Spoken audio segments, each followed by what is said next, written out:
es este que vemos aquí, este es el PDF de lección, es sábado, cómo experimentar y vivir el carácter de Dios. Entonces, ¿cómo justamente se puede eso? ¿Es posible experimentar y vivir el carácter de Dios? O sea, llegar a tener el carácter de Dios. Entonces, ese es el tema que se trata en nuestra lección, pero se lo trata como se tratan los temas justamente en el tiempo de la Odisea. Y vamos a tratar de analizarlo punto por punto, porque es muy importante que entendamos. Y vamos a tratar de ver todo lo relacionado con el sábado y el Evangelio. A ver si ahí está. Ahí está. Bueno. Entonces, este título es que es interesante, nos lleva a hacernos preguntas, porque habla de la experiencia que nosotros debemos llegar a tener. Cómo experimentar y vivir el carácter de Dios. Y nos preguntamos, primera pregunta, ¿puede experimentar y vivir el carácter de Dios un pecador que está destituido de la gloria de Dios, que ya no refleja el carácter de Dios y se transformó en un árbol malo, guardando el sábado? O sea, por guardar el sábado, ¿experimentamos y vivimos el carácter de Dios? Y la respuesta es claramente que no. Por sí mismo, el que guarda el sábado no puede experimentar ni vivir el carácter de Dios, como sucedía con los judíos, que guardaban celosamente el sábado y mataron a Jesús, el Señor del sábado. Entonces, el guardar el sábado no es ninguna garantía, no es garantía de nada, porque tenemos que entender cómo guardar el sábado para que sea una bendición para nosotros. Y como Jesús lo dice Pablo en Romanos 3:23, por cuanto todos pecaron, todos los hombres pecaron y están destituidos de la gloria de Dios. Y ninguno puede experimentar y vivir el carácter de Dios, porque ninguno tiene el carácter de Dios, porque están destituidos de la gloria de Dios. Y cuando Jesús le dijeron, maestro bueno, Jesús le dijo, ¿por qué me llamas bueno? Ninguno hay bueno, sino solo uno, Dios, o sea, mi Padre. Y en Mateo 7:18, en el Sermón del Monte, hablando de lo que pasaría entre nosotros, dice Jesús, no puede el buen árbol dar malos frutos, ni el árbol malo dar frutos buenos. ¿Puede el árbol malo dar frutos buenos, o sea, experimentar y vivir el carácter de Dios? No. La única forma es que ese árbol sea transformado. El hombre malo, el árbol malo, solo puede sacar su corazón malas cosas, no puede sacar el amor de Dios, porque no conoce lo que es, ni lo tiene en su corazón. Como dijo Jesús, el hombre bueno, del buen tesoro del corazón saca buenas cosas. O sea, cuando Jesús llama bueno a su Padre, ¿qué dice? Que lo que tiene en la mente y el corazón son cosas buenas. Es el amor. Y el hombre malo, del mal tesoro, saca malas cosas. Tiene otra cosa el hombre malo. Y sigamos adelante con otra pregunta. ¿Experimenta y vive el ángel de la Odisea el carácter de Dios? ¿Puede experimentar el ángel de la Odisea el carácter de Dios? ¿Lo experimenta porque guarda el sábado o cree que guarda el sábado? No, de ninguna manera experimenta y vive el carácter de Dios. Aunque cree que guarda el sábado y cree que conoce a Dios, el testigo verdadero, Jesús le dice que es desventurado, miserable, pobre, ciego y está desnudo. O sea, pero el que tiene el carácter de Dios no está en esa condición. Pero a causa de su ceguera se cree rico. Y como podemos ver en nuestra lección, cree que experimenta y vive el carácter de Dios por guardar el sábado. Porque eso es lo que se predica lamentablemente en nuestra iglesia, que el que guarda el sábado tiene el sello de Dios. Y eso no es así. Es un engaño. Y este es el mensaje de Jesús al ángel de la Odisea. Y escribe al ángel de la iglesia en la Odisea, que son las vírgenes dormidas. He aquí el testigo fiel y verdadero, no el falso, el verdadero, el principio de la creación de Dios, dice esto: yo conozco tus obras, que ni eres frío ni caliente, ojalá fuese frío o caliente, pero no sos frío porque no estás muerto, no sos caliente porque no estás caminando, estás durmiendo. Pero por cuanto eres tibio y no frío ni caliente, te vomitaré de mi boca, le dice Jesús al ángel de la Odisea. O sea, ¿qué significa eso? Ya no te voy a llamar más. Pero antes de que eso pase, lo llama, lo está llamando. Porque tú dices, yo soy rico y me he enriquecido. ¿Eh? Y, por ejemplo, ¿qué significa? Que estoy experimentando y viendo el carácter de Dios. ¿Eh? Y de ninguna cosa tengo necesidad. Y no sabes que tú eres un desventurado, miserable, pobre, ciego y desnudo. ¿Qué tiene que ver esta condición justamente con reflejar el carácter de Dios? Nada. Por tanto, yo te aconsejo que de mí compres, ¿no? Porque estás comprando de otra fuente, te están vendiendo otra cosa, y eso te tiene esa condición. ¿Y qué recomienda Jesús que compre al ángel de la Odisea? Oro respirado en fuego, el amor de Dios, para poder experimentar y vivir el carácter de Dios. Para que seas rico, le dice Jesús, y vestiduras blancas para vestirte, y que no se descubra la vergüenza de tu desnudez, y unge tus ojos con colirio, para que veas. O sea, para que puedas ver cuál es tu condición y te puedas arrepentir. Yo reprendo, dice Jesús, y castigo a todos los que aman. Sé pues celoso y arrepiéntete, porque se tiene que arrepentir. Pero el ángel de la Odisea no sabe de qué se tiene que arrepentir, porque está ciego. Y Jesús le dice, he aquí yo estoy a la puerta y llamo. Si algún ángel de la Odisea oye mi voz y abre la puerta, entraré a él y cenaré con él y él conmigo. Entonces es una promesa. Por supuesto, el ángel de la Odisea no experimenta ni vive el carácter de Dios, pero lo cree que sí. Ahora, una tercera pregunta. O sea, ¿qué carácter van a llegar a experimentar y vivir los ángeles de la Odisea que entren por la puerta ancha? ¿El carácter de Dios? ¿Van a experimentar el carácter de Dios? No. Hay un micrófono abierto ahí. A ver si alguien... Sí, sí, estoy intentando cerrar. Discúlpame, ya cierro, estoy intentando. Ahí está, gracias. Entonces, el ángel de la Odisea que sea engañado y entre por la puerta ancha, ¿va a experimentar el carácter de Dios? No. Va a experimentar otra cosa. Y ese es el carácter del príncipe de este mundo. ¿Por qué? Porque el que entra por la puerta ancha no entra al reino de Dios. Y el que entra por esa puerta va a llegar a conocer las profundidades de Satanás. O sea, va a llegar a ser una maldad, un hijo de maldad, como dijo Jesús. Entonces, por eso Jesús nos advirtió, y por medio de Elena nos dijo que eso ocurriría en la iglesia adventista, que entraran por la puerta derecha y no por la puerta, porque estaría puesta delante de nosotros la puerta y entra con el precioso que lleva a la perdición. Y entraría porque es la puerta de encontro el camino que vayan, porque esa puerta hay que encontrarla, porque cuando el hombre peca, perdió el conocimiento de esa puerta. ¿Y qué puso el hombre pecado en lugar de la verdadera puerta? Por eso nos dice Jesús, guardaos de los profetas que vienen a vosotros con vestidos de ovejas, que han poblados de adventistas, pero por dentro son los barrapados. ¿Y cuál va a ser el resultado? Jesús dice, muchos, los que no busquen y no entren por la puerta estrecha, sino por la puerta ancha. ¿Qué van a decirle cuando Él venga a buscarlos? Señor, Señor, ¿no profetizamos en tu nombre? Profetizamos, se cumplió, y en tu nombre echamos fuera demonios, y tuvimos poder, y en tu nombre hicimos muchos milagros, y nos diste poder. Y entonces, dice Jesús, les declararé, nunca os conocí, no fui yo. Entraron por la puerta, fue otro. ¿Y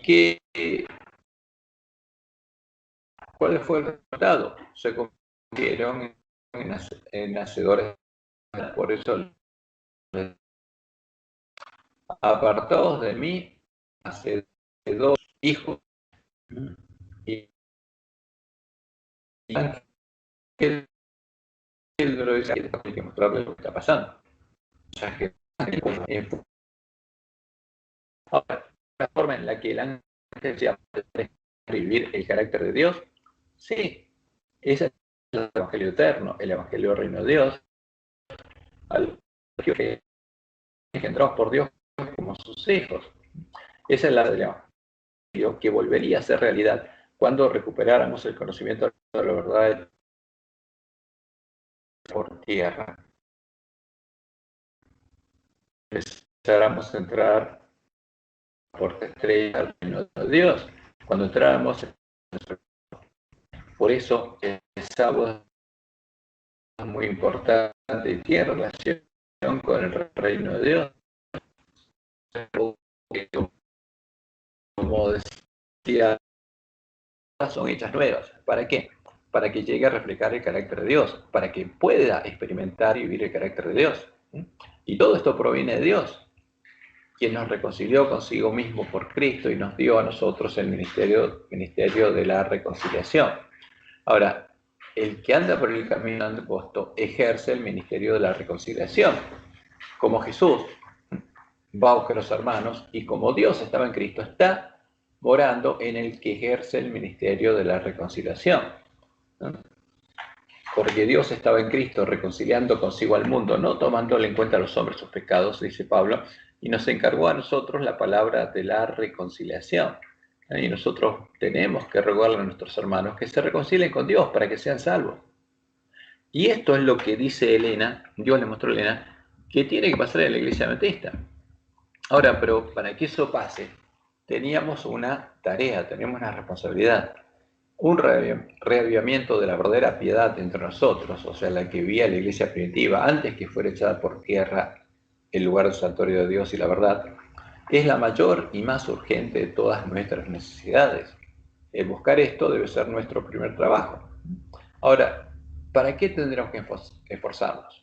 Dice ella, debe haber un esfuerzo ferviente para obtener la bendición del Señor. No porque Dios no esté dispuesto a otorgarnos su bendición, sino porque no estamos preparados para recibirla. O sea, había una preparación necesaria para poder recibir la lluvia temprana. ¿Cuál es esa condición? Primero, tenían que recuperar el conocimiento de la verdad. La verdad tenía que ser sembrada, la semilla del reino tendría que ser sembrada en el corazón del pueblo de Dios, y el que creyera y la pidiera recibiría la lluvia temprana. Ahora, pero para eso había que hacer nuestro primer trabajo, recuperar el conocimiento de la verdad. Y por eso Elena dice, nuestro Padre Celestial está más dispuesto a dar su Espíritu Santo a los que se lo piden que los padres terrenales a dar buenas dádivas a sus hijos. Eso es lo importante. Ahora, ¿qué pasaba? Ellos sabían que no podían recibir la lluvia temprana hasta que no recuperaran el conocimiento de la verdad, hasta que la semilla de trigo no fuera sembrada en sus corazones, hasta que encontraran la puerta estrecha, hasta que conocieran al verdadero Jesús y pudieran ver la diferencia con el falso. Y eso ocurriría en la última generación, aunque el pueblo adventista se dormiría, dice Elena, antes que los juicios de Dios caigan finalmente sobre la tierra, habrá entre el pueblo del Señor un avivamiento de la piedad primitiva. ¿De cuál? De la que tenía la iglesia primitiva, la iglesia del desierto, cual no se ha visto nunca desde los tiempos apostólicos. Y entonces, fíjense, justo antes que caigan los juicios de Dios, el Espíritu y el poder de Dios serán derramados sobre sus hijos. Ahí, justamente, a las puertas de la batalla, es cuando nosotros completaríamos nuestro primer trabajo. Y como Dios nos dijo, Él nos ayudaría a hacerlo.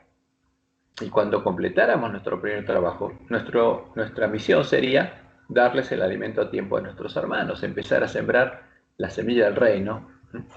¿Dónde? En nuestra iglesia. Ahora, pero ahí habría un conflicto y eso provocaría un zarandeo.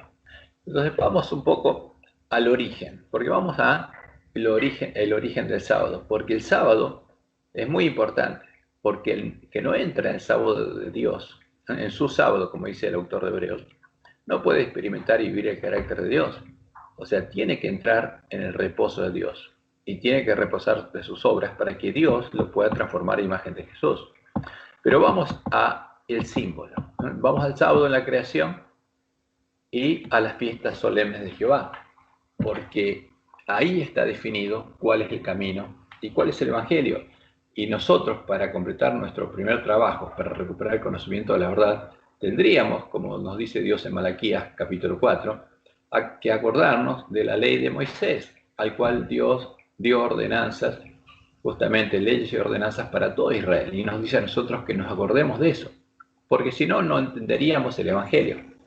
Y como le indica el versículo de memoria, el sábado fue creado por Dios para el hombre. ¿Para qué?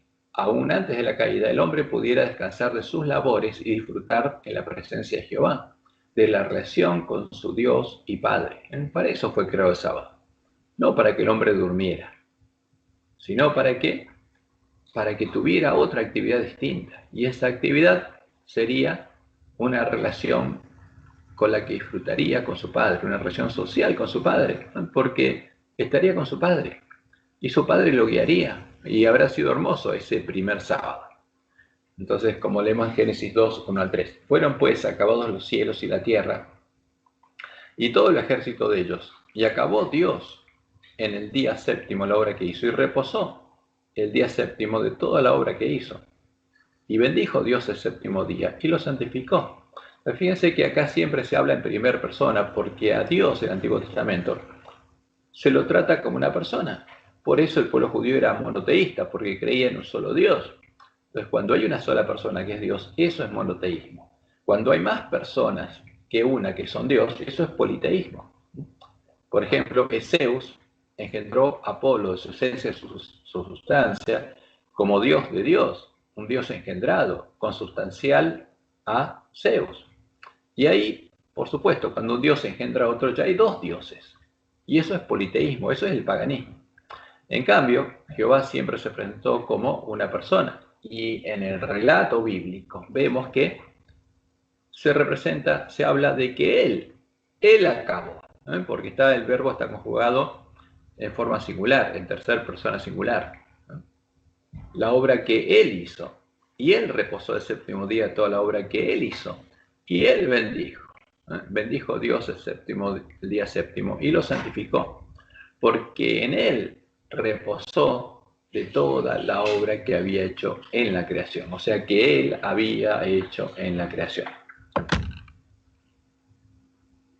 Y por eso cuando le dio a Israel los 10 mandamientos, cuando llegó al cuarto mandamiento, ¿qué le dijo? Que se acuerde de algo que Él creó justamente cuando creó al hombre.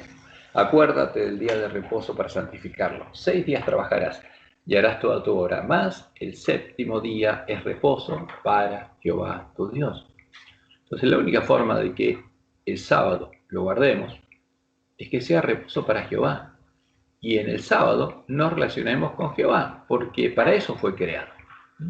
No hagas en él obra alguna, tú, ni tu hijo, ni tu hija, ni tu siervo, ni tu criada, ni tu bestia, ni tu extranjero que está dentro de tus puertas. Porque en 6 días hizo Jehová. Él hizo los cielos y la tierra, el mar y todas las cosas que en ellos hay, y reposó en el séptimo día. Por tanto, Jehová, Él bendijo el día de reposo y lo santificó. De vuelta, cuando Dios escribió con su propio dedo en las tablas de la ley, después de hablar con el pueblo de Dios y que el pueblo justamente de Israel escuchara su voz y escuchara lo mismo y lo escribió en las tablas de piedra, Él escribió esto y Él se presenta como ¿quién? Como el Señor del sábado, como el Creador. Por eso el mensaje del primer ángel es adorar a Jehová. Y en Marcos 2, 27 al 28, Jesús dijo lo siguiente, también les dijo, el día de reposo fue hecho por causa del hombre, y no el hombre por causa del día de reposo. ¿Para qué fue hecho el día de reposo? Para que el hombre pudiera disfrutar con su Padre, porque podría hacer todos los días su tarea, pero el sábado era un día especial, era el día de la familia de Dios. Por esa causa, cuando estableció el pacto en Sinaí, Dios indicó que el sábado semanal y los sábados de las fiestas solemnes de Jehová serían una señal que le serviría al pueblo de Dios para que no se olvidara de que Jehová es su Dios y Creador. Porque en nuestro tiempo el ángel de la Odisea cree otra cosa, porque le enseñaron otra cosa. Y cree que el sábado es el sello del que habla el Apocalipsis, y no es así. El sábado es una señal para que el pueblo se acuerde de quién es su creador. El sello del Apocalipsis tiene que ver con otra cosa, tiene que ver con el sello de calidad que indica que esa persona ya fue transformada a imagen de Dios y que está experimentando y viviendo el carácter de Dios. Entonces, leamos Éxodo 31:13. Tú hablarás a los hijos de Israel diciendo, le dice Dios a Moisés, en verdad vosotros guardaréis mis días de reposo. No está hablando solamente de sábado semanal, dice, mis días de reposo, porque es señal entre mí y vosotros, por vuestras generaciones. Por eso Dios nos dice en Malaquías que nos acordemos de las ordenanzas y leyes que dio para todo Israel, porque es para siempre, para que sepáis. Entonces, ¿para qué es esta señal? Para que el pueblo sepa que yo soy Jehová, que os santifico. No es un sello que está en el pueblo. El que guarda el sábado no tiene sello de Dios. Los judíos, como es obvio, todos guardaban el sábado. ¿Y qué pasó? ¿Conocían a Dios? No, no conocían a Dios. Simplemente era una señal para que ese pueblo conociera que Jehová es el Dios de ellos y que Él los santificaría. Pero estaban en apostasía y se habían apartado de Jehová y estaban guardando mandamientos de hombres. Y en Ezequiel 20:20 leemos, y santificad mis días de reposo y sean señal entre mí y vosotros. De vuelta. ¿Con qué objetivo? Para que sepáis que yo soy Jehová vuestro Dios. Entonces el objetivo para el pueblo de Israel de guardar las fiestas solemnes es para que se acordaran que Jehová es el Dios de ellos, que Jehová es el creador, que Jehová es quien los libró de Egipto y que Jehová hizo el pacto con ellos. ¿Y cuáles son las fiestas solemnes de Jehová? Que son muy importantes para nosotros, por eso vamos a hacer un repaso. Y está el Levíticos 23. Habló Jehová a Moisés diciendo, habla a los hijos de Israel y diles, las fiestas solemnes de Jehová. ¿Por qué son fiestas solemnes de Jehová y no de Israel? Porque son... Y en Juan 6:48-51 Jesús sigue diciendo, yo soy el pan de vida. A ver, acopló un micrófono. Tiene dos. Alguien tiene dos. No sé quién es. Pero ahí, Elvio. ¿Qué tal, Elvio? Bienvenido. Hola, Cristian. Acá estamos. Feliz sábado a todos. Un poquito perdido porque no soy muy ducho con la tecnología, pero bueno, ya estamos. Ah, bueno, Elvio. Bueno, feliz sábado. Igualmente a todos. Ahora veo, Gerardo, que hay una mano levantada. ¿Está levantada? ¿Querés decir algo? Porque no estaba mirando esta pantalla. ¿O está levantada de casualidad? Bueno, vamos a ir. Entonces, Elvio, si podés cerrar el micrófono después para que no se escuche los ruidos que podés hacer sin ningún problema. Levanté la mano para que decirte que lo llames a Elvio, pero ya se resolvió, pronto, resolvido. Oh, resuelta, está resuelta. No veo la mano yo cuando estoy en la otra pantalla, así que, pero ya está, buenísimo. Oíme, Cristian, después cuando todos se despidan, quedémonos nosotros tres, Elvio, vos y yo, para discutir el proyecto, ¿estás? Listo, perfecto. Al final, ok, chao. Ok, perfecto. Bueno, entonces, fíjense que estas son las fiestas solemnes de Jehová, que Dios determinó, ¿sí? Y que tiene un propósito, porque es la forma en que Dios reveló cuál era el plan de redención, porque cada fiesta se tenía que cumplir, porque cada fiesta tenía un antitipo, y nosotros tendríamos que entenderlo. Ahora, entonces estas son las fiestas solemnes de Jehová, las cuales proclamaréis como santas convocaciones, y serán estas. Entonces la primera es, Dios define como una fiesta solemne de Jehová, ¿qué cosa? El séptimo día, el que estableció en Edén, es la primera fiesta solemne que Él le dijo a su pueblo. Serán estas, 6 días trabajarás, más el séptimo día será reposo. Santa convocación. Entonces cuando hay una santa convocación se trata de reposo, es un sábado, un Shabbat. Ningún trabajo haréis, día de reposo es de Jehová, en donde quiera que habitéis. O sea, ¿de quién es ese día? Es de Jehová. Dios lo estableció así, en la fiesta solemne de Jehová. ¿Para qué? Para que el pueblo se acuerde que Jehová es su Dios Y estas son las nuevas fiestas solemnes que Dios estableció, y todas, incluyendo el sábado semanal, son símbolos, eran un símbolo de lo que pasaría cuando se fuera establecido el reino de Dios. Y las siguientes fiestas son estas. En el mes primero, a los 14 días del mes, entre las 2 tardes, Pascua es de Jehová. Y la Pascua está definida en Éxodo 15. ¿Por qué? Porque ahí, cuando Dios le dijo a su pueblo que tenía que hacer en Egipto, él definió cómo era la Pascua. Y él, entre las 2 tardes, el día 14, ese era el día de preparación para la fiesta solemne de los panes y levadura.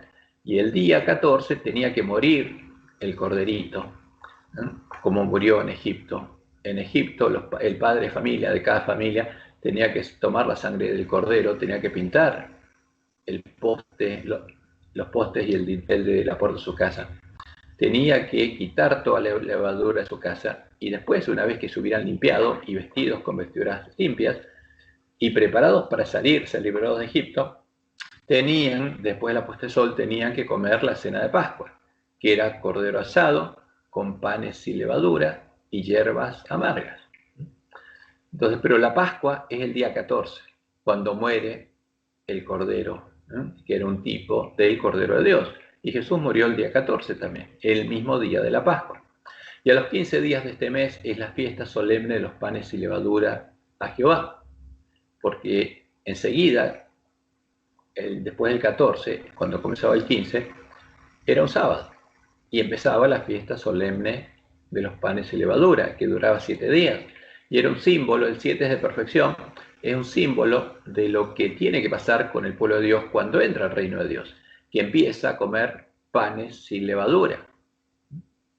7 días comeréis panes sin levadura, y esos panes sin levadura tienen un significado. El primer día tendréis santa convocación, o sea, el primer día es un sábado, o sea, después de la Pascua, el día 15 es un sábado.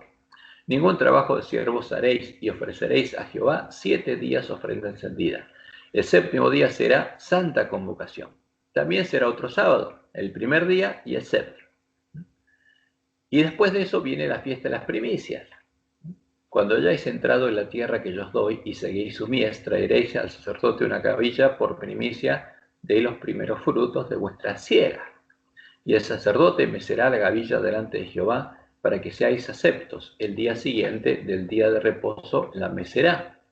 Entonces, durante la fiesta de los panes y levadura, durante esa semana, el primer día siguiente al día de reposo, el primer día de la semana, el sacerdote tenía que mecer la gavilla. Y ahí es cuando Jesús resucitó, como las primicias de los muertos. Y con él resucitaron las otras primicias, las que él llevó a su Padre.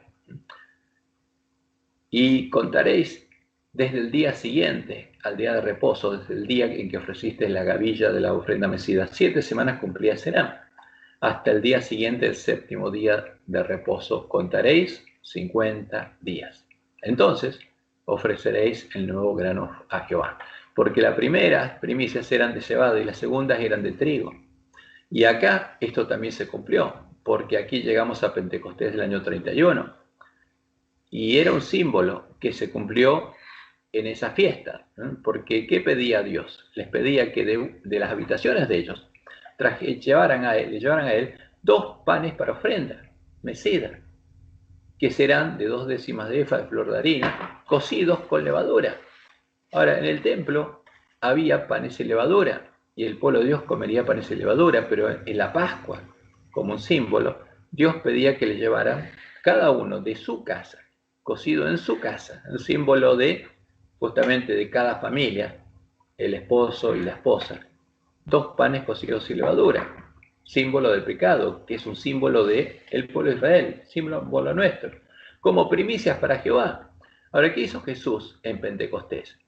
Llevó a su Padre a los primeros discípulos como primicias para Jehová. ¿Y qué llevó?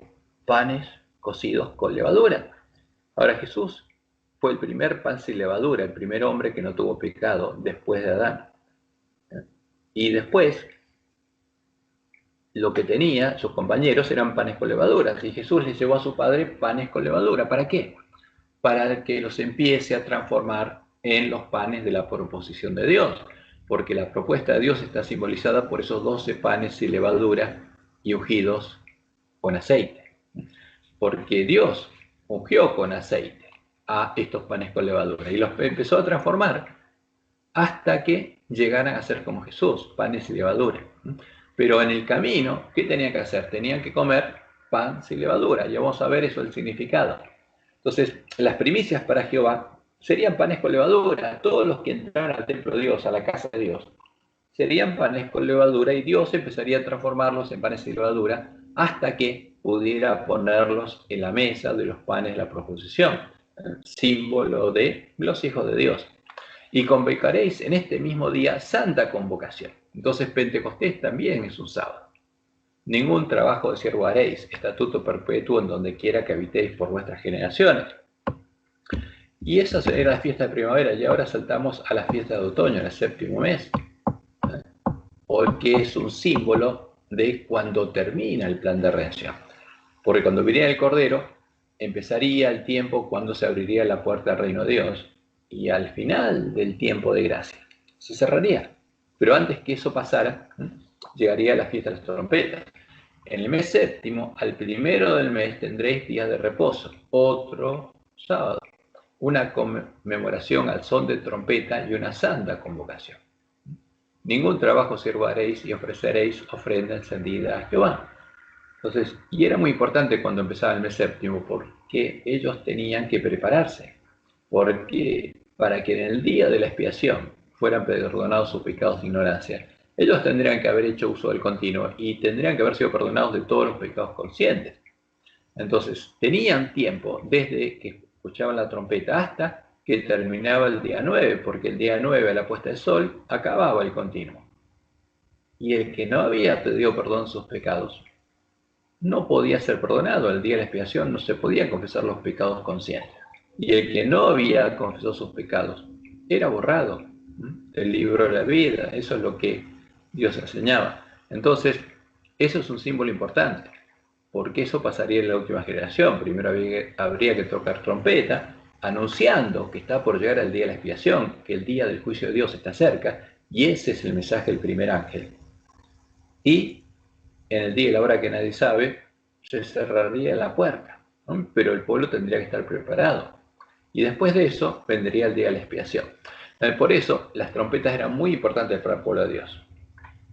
Ningún trabajo de siervo haréis y ofreceréis ofrenda encendida a Jehová. Y a partir de ese día tenían que prepararse. Pero Dios quería justamente que ninguno fuera sorprendido, por eso hacía tocar la trompeta.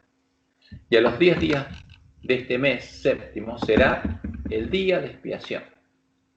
Tendréis santa convocación, de vuelta otro sábado. Y en el hebreo, este sábado se lo nombra sábado, es un sábado muy especial. Y afligiréis vuestras almas y ofreceréis ofrenda encendida a Jehová. Ningún trabajo haréis en este día, porque es día de expiación para reconciliaros delante de Jehová vuestro Dios. Porque toda persona que no se afligiere en este mismo día será cortada de su pueblo. Y cualquier persona que hiciere trabajo alguno en este día, yo destruiré a la tal persona de entre su pueblo. Ningún trabajo haréis. Estatuto perpetuo es por vuestras generaciones, en donde quiera que habitéis. Día de reposo, Shabbat, como dice en el hebreo, será a vosotros. Y afligiréis vuestras almas, comenzando a los 9 días del mes en la tarde, cuando se pone el sol. De tarde a tarde guardaréis vuestro reposo. Y después del día de la expiación, que es un símbolo que pasa en el plan de redención, no acaba todo ahí, porque termina el día de la expiación y Jesús no viene a buscarnos.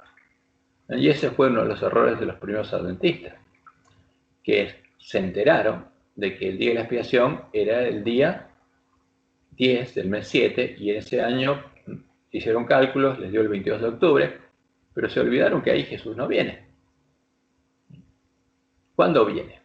Viene a buscar a su esposa para la fiesta de bodas, pero hay 4 días entre el día 10 y el día 15, y en ese intermedio es el tiempo del fuerte pregón. Y a los 15 días de este mes 7º será la fiesta solemne de los tabernáculos, que es un símbolo de la fiesta de bodas del Cordero. Entonces la fiesta solemne de los tabernáculos a Jehová por 7 días. El primer día habrá santa convocación, es un sábado. ningún trabajo de siervo haréis. 7 días ofreceréis ofrenda encendida a Jehová, y el octavo tendréis santa convocación. Otra. Fíjense que la fiesta de los panes son 7 días, y los sábados son el primero y el séptimo. Y acá es el octavo. ¿Por qué el octavo? Porque como Dios le mostró a Elena, el viaje al cielo son 7 días, y al octavo día va a haber una santa convocación en el cielo, porque también esto es un símbolo. Entonces, tendríamos que entender bien las fiestas solemnes, el continuo, la expiación y todas las ceremonias del santuario, y todo el simbolismo para recuperar el conocimiento del Evangelio primitivo, el verdadero Evangelio. Estas son las fiestas solemnes de Jehová, a las que convocaréis santas reuniones, para ofrecer ofrenda encendida a Jehová, holocausto y ofrenda, sacrificio y libaciones, cada cosa en su tiempo. Ahora, ¿qué hizo el hombre de pecado? Cambió los tiempos y la ley. No solamente cambió el sábado semanal, quiso cambiarlo el domingo, sino que eliminó justamente las fiestas solemnes de Jehová. Y en la Iglesia Católica, ¿qué hay? Son las fiestas a Baal, a Tamuz, festejadas en los mismos días que los paganos los festejaban. Porque la Pascua que festeja Roma tiene que ver con Tamuz. ¿Por qué? Porque en el día, justamente, cuando muere Tamuz, es el miércoles de ceniza. ¿Por qué Roma festeja el miércoles de ceniza? Porque ese día murió Tamuz. Y a partir de ahí se cuentan 40 días, la cuaresma, donde se endecha Tamuz. Y cuando pasan los 40 días, llegamos a un domingo, que es el domingo de resurrección. Pero antes de eso, el domingo anterior se lo llama Domingo de Ramos. ¿Por qué? Porque ese día todos iban a llevarle una ofrenda al cementerio a Tamuz. Le llevan ramos de flores. De ahí viene la costumbre de los ramos de flores. Los judíos no hacían eso, es una costumbre pagana que se llevaba a Tamuz. Entonces por eso Dios habla así del ramo en Ezequiel 8, que se aplica el ramo en la nariz. Ahora, ¿cuándo entró Jesús en Jerusalén? Como lo indicaba la profecía. Entró en el día 10. El día 10, pero el día 10 no es un domingo. Porque él murió el 14 era un viernes. Ahora, si entró el día 10, ¿qué día es? Es lunes. ¿Qué tiene que ver el domingo ahora? Nada. Con Jesús no tiene nada que ver nada. Es la tradición pagana que Roma simplemente la disfraza de cristiana. Entonces, perdón, todo esto fue eliminado por Roma para poner las fiestas de Tamuz. Tamuz nació el 25 de diciembre. Murió miércoles de ceniza, resucitó domingo de resurrección. Entonces las fechas de la Pascua de Roma son paganas, no tiene nada que ver. Y el nacimiento de Tamuz no tiene nada que ver con Jesús. Es otra cosa. Ese es el falso Jesús al que adora Roma. Entonces, junto al santuario y la ceremonia del santuario, las fiestas solemnes de Jehová eran una profecía simbólica que anunciaba el desarrollo del plan de redención, empezando por el día en el que moriría el Cordero de Dios y terminando por la fiesta de bodas del Cordero. Ahora, si ponemos línea sobre línea justamente estas fiestas con el anuncio de Jesús sobre las 7 iglesias, y cuando estudiamos cómo se cumplió la profecía, la primera iglesia fue Éfeso, después Mirna, Pérgamo, y podemos entender claramente cuáles son los eventos que dieron comienzo y fin a cada etapa, y qué pasó en cada etapa, porque también podemos ver los hechos históricos. Llegamos a Tiatira, donde justamente Tiatira duró hasta que, como Dios anunciaba, el hombre pecado echó por tierra el lugar santuario de Dios y la verdad. ¿Cómo? Porque ya había metido la mentira en el tiempo de Pérgamo, asesinando a todo el remanente de la iglesia primitiva y destruyendo los ejemplares de la Biblia verdadera que ellos tenían, dando muerte a los 2 testigos. Ahora, ¿qué pasó? Pero va un poco a las fiestas solemnes. El primer sello está aquí, es el sello donde se ve a quién, a alguien que venció. Y sale venciendo y para vencer. ¿Quién venció? El primero que venció fue Jesús. Y él salió venciendo y para vencer. ¿Y hasta cuándo sigue peleando por su pueblo? Hasta que llegue el fin. Por eso el primer sello habla de la obra de Jesús, que la va a hacer hasta que llegue el fin, porque él es el que lleva adelante el continuo. Y aunque el hombre pecado y todo el continuo se levantó contra Jesús, el pueblo de Dios recuperaría el conocimiento de la verdad y los lugares asolados serían reedificados. Ahora, pero vamos a la fiesta de primavera, año 31. El día 14 del mes 1, fue la Pascua del año 31, murió el Cordero de Dios y fue enterrado. Y los judíos se apresuraron porque llegaba un sábado y que tenían que guardar el sábado. Y después Jesús estuvo muerto ¿hasta cuándo? Hasta que el primer día de la semana resucitó y con él las primicias. Y fue a su Padre y volvió. Entonces esa fiesta se cumplió exactamente como Dios había anunciado en las fiestas solemnes. Y cuando volvió, empezó a sembrar la semilla del reino. ¿Por qué? Porque le abrió a los discípulos el entendimiento para que comprendieran las Escrituras. Ahí sembró la semilla del reino en la mente de ellos. Y ellos comprendieron la verdad. Y estuvieron preparados para entrar al reino de Dios. Y cuando Jesús terminó de sembrar por 40 días la semilla del reino, en el seminario de 40 días que les dio acerca de la verdad bíblica, ascendió al cielo. Y ahí quedaron 8 días para que ellos se prepararan hasta que llegó Pentecostés. Y cuando llegó Pentecostés, recibieron la lluvia temprana porque le estaban orando. Y salieron a predicar. Y todo el que creía, escuchaba y oía y creía el evangelio verdadero, el evangelio del reino de Dios, nacía de Dios, recibió la lluvia temprana, era hecho parte del templo de Dios y empezaba a recorrer el camino angosto, comiendo panes y levadura, con el cordero asado y hierbas amargas. Y esa obra de Dios en cada uno de sus hijos duró hasta que el lugar santuario de Dios y la verdad fueron echados por tierra. ¿Por qué? Porque a partir de ese momento se perdió el conocimiento de la semilla del reino, la semilla que seguía sembrando el pueblo de la iglesia primitiva, y sin semilla no había lluvia. Entonces por eso Jesús le dice al ángel de Sardis, que tiene nombre que vive, pero está muerto. ¿Por qué? Está cautivo en medio de Babilonia, en medio de la iglesia católica romana, en medio de Jezabel. Hasta que Lutero encuentra los cadáveres de los 2 testigos en medio de la gran ciudad que se llama Babilonia, Sodoma de Egipto. La encuentra en un monasterio, atada, encadenada. Pero esa Biblia es la Biblia católica. Y sale de Babilonia con los cadáveres de los 2 testigos. Y ahí empieza el periodo de Filadelfia. Y nosotros sabemos que el pueblo de Dios, como Dios anunciaba en 1844, comería el librito abierto, las vírgenes saldrían a recibir al esposo, pero se dormirían y llegarían a estar en la condición del ángel de la Odisea, hasta que, como Dios nos anunció, por medio de Elena, entrara el hombre de escobilla e hiciera la obra que él le mostró a Miller en su sueño. Y ahí, a la medianoche, cuando alguien recuperara el conocimiento de la verdad, daría un grito de gozo y se despertaría. Y tendría que tocar trompetación y despertar a sus hermanos. Y ahí empezaría a sonar la trompeta, que como Jesús lo anunció, es el clamor de medianoche. O sea, el antitipo de la fiesta de las trompetas, la última generación, es el clamor de medianoche, el que despertaría a las vírgenes para que se prepararan. Y las vírgenes sensatas empezarían a recorrer el camino angosto y llegarían a la ciudad de Dios y entrarían a las bodas con el esposo. Y en ese periodo recibirían la lluvia temprana porque entrarían al reino de Dios, empezarían a recorrer el camino angosto. Es el periodo, como dice la cita que tenemos aquí recuadrada, antes que los juicios de Dios caigan finalmente sobre la tierra, habrá entre el pueblo del Señor un avivamiento de la piedad primitiva, cual no se ha visto nunca desde los tiempos apostólicos. El espíritu y el poder de Dios serán derramados sobre sus hijos.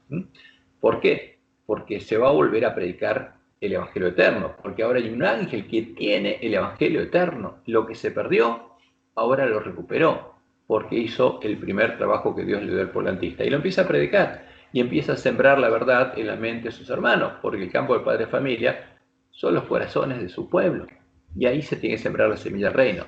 Y el que tiene hambre y sed de justicia va a clamar a Dios, y Dios le va a dar la lluvia temprana, y va a empezar a hacer la misma obra que hacía la iglesia primitiva. Y esa obra sigue, y en este periodo justamente se va a producir, se va a completar el cumplimiento de la profecía, de todas las profecías de lo que Dios anunció que pasaría en nuestra iglesia, hasta que el día 9, a la puesta del sol, va a ser quitado el continuo.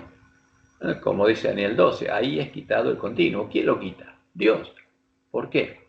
Porque llega el día de la expiación y se acaba el continuo. No es una obra que hace el hombre de pecado. Es algo que Dios va a hacer. Y va a llegar el día de la expiación, que son las bodas del Cordero, y en el día de la expiación para su pueblo, Jesús va a confesar el nombre de los vencedores. Y los vencedores, los 144.000 sellados, van a quedar sin mancha delante del trono de Dios y van a estar preparados para recibir la lluvia tardía e ir con el Cordero a la batalla. Ahora, cuando eso pasa, hasta la fiesta de bodas, hay 4 días simbólicos, que si lo tomamos como día por año serían equivalentes a 4 años. Ahora, ¿qué pasa ahí? En ese periodo se da el fuerte pregón, que como Jesús anunció, tiene que durar un periodo determinado anunciado a los profetas, pero ese tiempo va a ser acortado. Y ahí, cuando comienza el día 11, el mes 7, como Dios le mostró a Elena, es tiempo de misericordia. Y el pueblo de Dios, con el poder de la lluvia tardía, va a ir a predicar el mensaje de Apocalipsis 18. Y todo el pueblo que está en Babilonia va a tener oportunidad de escuchar y oír la verdad. Y el que quiera va a salir de Babilonia, va a ir a la ciudad de Dios, va a entrar por las puertas de la ciudad de Dios, va a poder comer el fruto del árbol de la vida y va a poder beber del agua de la vida gratuitamente, porque el espíritu y la esposa lo llaman y ellos se unen a la obra del espíritu y la esposa. Y esto llega así hasta que el día 14, el mes 7, justamente, a la mitad del día, vamos a ver cómo dice la profecía, llega el fin, en un momento determinado llega el fin, pero todavía no terminó el día 14. ¿Por qué? Porque después de que llegue el fin del Evangelio viene el tiempo de la ira, el día de las plagas, se acaba la misericordia, termina el año de la buena voluntad de Jehová, porque llegó el fin. Y llega el día de la ira de Jehová, y van a ser derramadas las plagas. Pero antes que eso pase, el pueblo babiloniano que está en Babilonia tiene que oír por qué tiene que pasar. Y cuando terminan las plagas y aparece la señal del Hijo del Hombre, es porque llegó el día 15 del mes 7 y ahí se produce la segunda venida, porque ese día es santa convocación. Y los impíos que no murieron con las plagas van a morir frente, como dice la profecía, a la presencia temible de Jehová, porque Jesús va a venir en su gloria. Y ahí va a empezar la fiesta de bodas. Y ahí esa es la fiesta de los tabernáculos. Ahora, este es el cronograma del plan de redención y esto se tiene que cumplir. Y hay otras cosas que nosotros podemos entender, pero lo importante es que estas fiestas solemnes de Jehová, estos sábados, son los que nos guiarían a nosotros a entender y a recordar que Jehová es nuestro Dios y nuestro Creador. Y hay otra cosa importante que toca nuestra lección, el maná y el sábado. ¿Por qué? Porque el maná es un símbolo, el sábado también. Y ambos fueron usados por Dios en el desierto para enseñarles al pueblo de Israel y a nosotros. Todos los elementos del santuario, como el maná que descendió del cielo y fue guardado como testimonio en el arca del pacto, las 2 tablas de la ley, que también está en el arca del pacto, y la vara de Aarón que reverdeció, son parte de la profecía simbólica del Evangelio del Reino de Dios, siendo el sábado también un tipo del Reino de Dios, el reino que sería establecido cuando viniera y triunfara el Mesías. Entonces, ¿qué pasó cuando Dios le dio maná? Entonces, los hijos de Israel empezaron a ver algo raro, y cuando el rocío cesó de descender, he aquí sobre la faz del desierto una cosa menuda, redonda, menuda como una escarcha sobre la tierra. Y viéndolo, los hijos de Israel se dijeron unos a otros, ¿qué es esto? Porque no sabían qué era. Entonces Moisés les dijo, es el pan que Jehová os da para comer. Esto es lo que Jehová ha mandado, recoged de él cada uno según lo que pudiera comer, un comer por cabeza, conforme al número de vuestras personas, tomaréis cada uno para los que están en su tienda. Porque el padre de familia tenía que hacer esto. Y los hijos de Israel lo hicieron así, y recogieron unos más, otros menos, y lo medían por comer, y no sobró al que había recogido mucho, ni faltó al que había recogido poco. Cada uno recogió conforme a lo que había de comer. Y les dijo Moisés, ninguno deje nada de ello para mañana. Mas ellos no obedecieron a Moisés, sino que algunos dejaron de ello para otro día, y creó gusanos, y hedió, y se pudrió. Y se enojó Moisés contra ellos Moisés, y lo recogían cada mañana, cada uno según lo que había de comer, y luego que el sol calentaba, se derretía y desaparecía. El 6º día recogieron doble porción de comida. ¿Y qué pasó? Eso pudieron guardarlo para otro día, porque no se descompuso. Y Moisés les dijo, esto es lo que ha dicho Jehová, mañana es el santo día de reposo, el reposo consagrado a Jehová. Lo que habéis de cocer, cocedlo hoy. Entonces, y esto es muy claro, porque es una orden para nosotros también. ¿Cómo podemos guardar el sábado? El alimento tenemos que prepararlo el viernes, todo tenemos que prepararlo el día anterior. Y lo que habéis de cocinar, cocinadlo, y todo lo que sobrare, guardadlo para mañana. Y ellos lo guardaron hasta la mañana, según lo que Moisés había mandado, y no se agusanó ni hedió. Y dijo Moisés, comedlo hoy, porque hoy es día de reposo para Jehová. Hoy no hallaréis en el campo. Hoy, el sábado, no es el día de ir a comprar alimentos. 6 días lo cogeréis. Más, hay un micrófono abierto, se abrió un micrófono. No sé, no estoy viendo quién. No lo puedo ayudar. 6 días lo recogeréis, mas el séptimo día es día de reposo. En él no se hallará. Y aconteció que algunos del pueblo. A ver, ¿a quién podemos ayudar para? Creo que Ricardo sos vos. Perdón, hola, buenas noches, disculpen. Estoy en Jerusalén, por eso. Bueno. Recién acabo de llegar. Bueno. Cerrá el micrófono, por favor.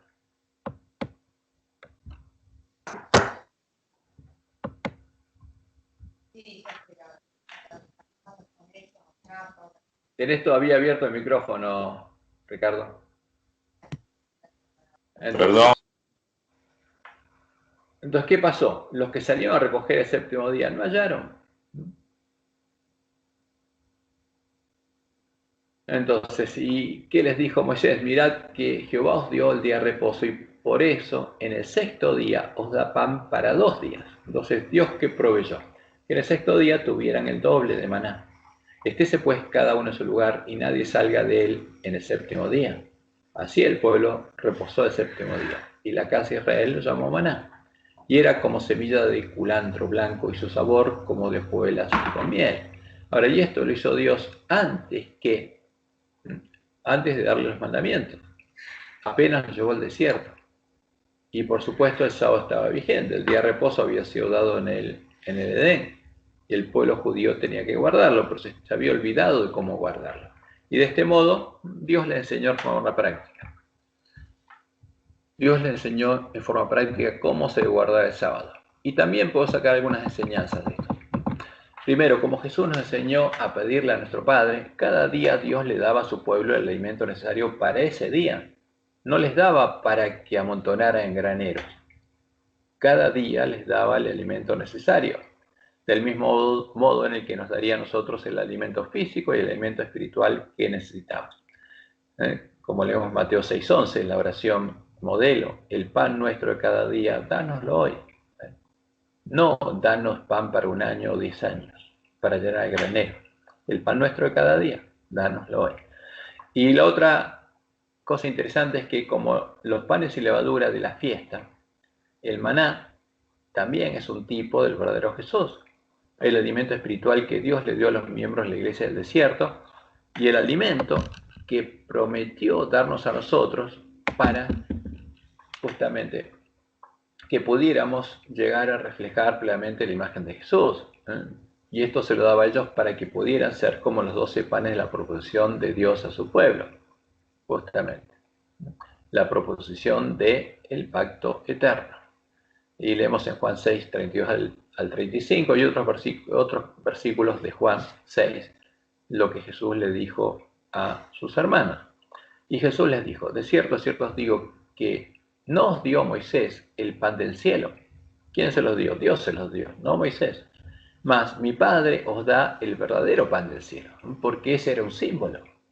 ¿Y cuál es el verdadero pan del cielo? Porque el pan de Dios es aquel que descendió del cielo y da vida al mundo.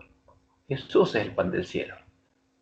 Él es el pan que tenemos que comer. Él es el pan sin levadura que tenemos que comer. Y también Él es el Cordero. Y Él es el maná. Le dijeron, Señor, danos siempre este pan. Jesús les dijo, yo soy el pan de vida. El que a mí viene nunca tendrá hambre, y el que en mí cree no tendrá sed jamás. Yo soy el pan de vida. Vuestros padres comieron el maná del desierto y murieron. O sea, el maná les sirvió de alimento, pero no les dio vida eterna. Este es el pan que desciende del cielo para que el que de él come no muera. Yo soy el pan vivo que descendió del cielo. Si alguno comiera este pan, vivirá para siempre. Y el pan que yo daré es mi carne, la cual yo daré por la vida del mundo. Y después siguió más adelante Jesús diciendo, como me envió el Padre viviente, y yo vivo por el Padre, así mismo, el que me come, él también vivirá por mí. Este es el pan que descendió del cielo, no como vuestros padres comieron el maná y murieron. El que come este pan vivirá eternamente. Por eso, ese es el pan que Dios nos da a comer justamente en su reino. En la fiesta, el antitipo de los panes y levadura, mientras el pueblo de Dios recorre el camino angosto y Dios lo va transformando en imagen de Jesús. Tiene que comer el verdadero pan que descendió del cielo. Y vamos un poquito avanzando, porque estamos tratando de ver justamente todo el simbolismo que Dios expresó en estas fiestas. Y hay un significado importante en el significado profético del sábado.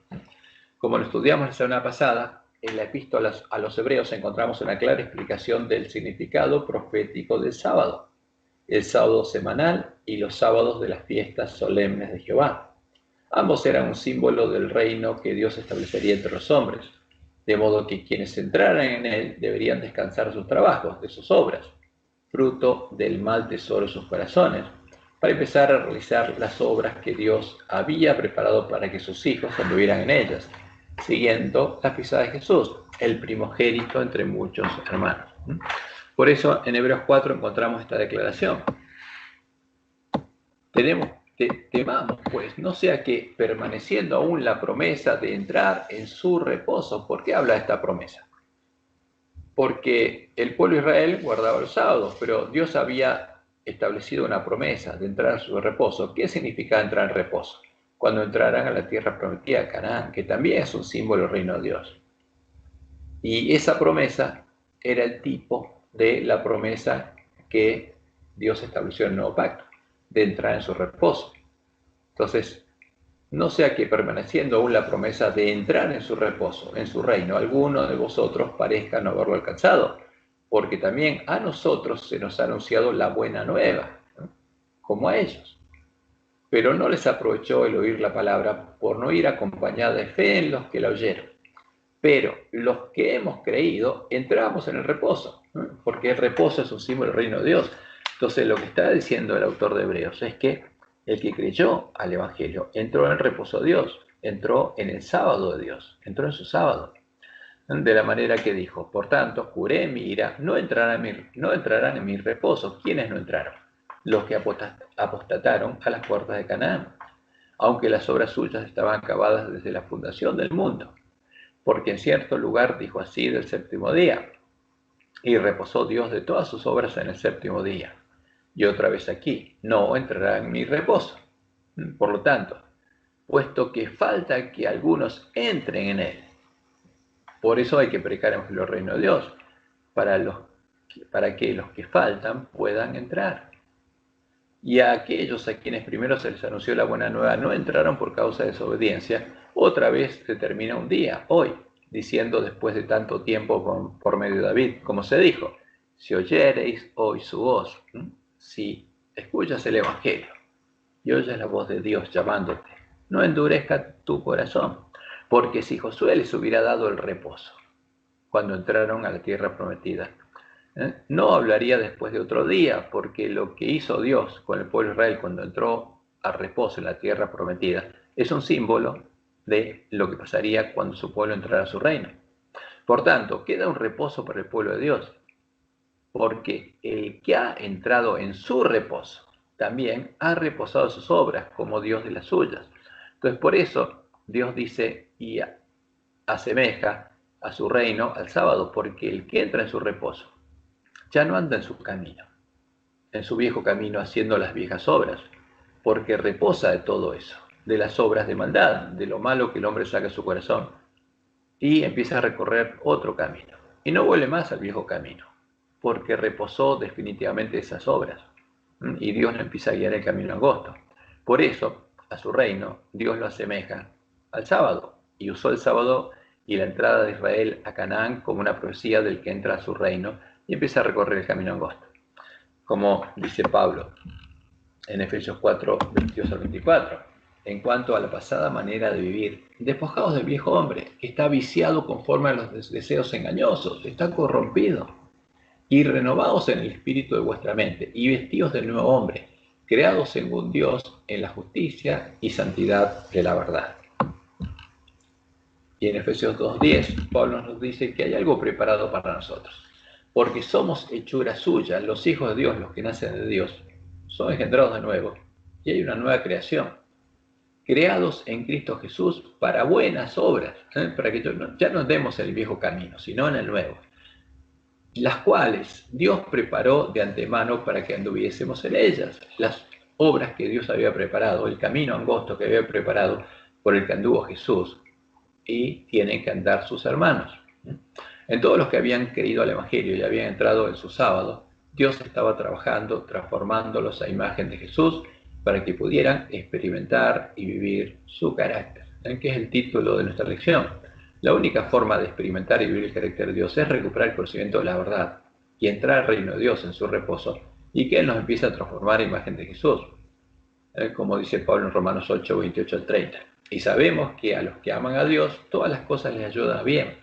Esto es, a los que conforme a su propósito son llamados, porque a los que antes conoció, también los predestinó, para que fuesen hechos conforme a la imagen de su Hijo, para que fuesen hechos panes sin levadura, como Jesús, que es el pan que descendió del cielo, para que Él sea el primogénito entre muchos panes sin levadura.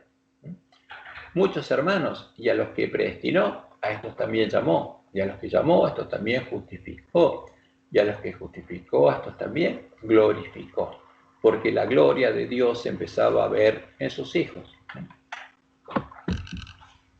Y el sábado es un símbolo de la obra que Dios haría en los hombres que decidieran entrar en su reposo, descansando de sus obras y entrando en su sábado, sanándolos de la lepra del pecado, porque esa es la obra de Dios. O sea, para transformar un pan con levadura, con lepra, en un pan sin levadura, tiene que sanarlo, tiene que curarlo.